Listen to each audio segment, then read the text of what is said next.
Energy is the fundamental currency of the universe. It's what lets stars shine and your heart beat. But it follows one unbreakable rule, the law of conservation. Energy can never be created or destroyed. It only transforms, changing from one disguise to another. Think of a car. When we say it uses fuel, the energy isn't gone. The chemical energy in gasoline has been transformed into the kinetic energy of movement, but also into the heat of the engine and the sound of the tires. The total energy is still there, just in different, less useful forms. Energy generally wears two masks. The first is potential energy, stored and waiting.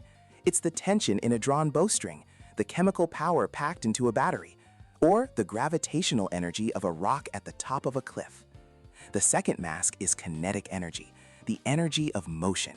It's the arrow flying through the air, the flow of electrons that we call electricity, or even the microscopic vibrations of atoms that our skin feels as heat. Every action is a chain of these transformations. A flashlight, for example, converts the battery's chemical potential energy into electrical energy.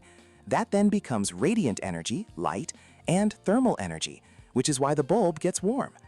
No machine is perfect. In every transformation, some energy leaks out as unwanted heat or sound. This is why a bouncing ball never returns to its original height.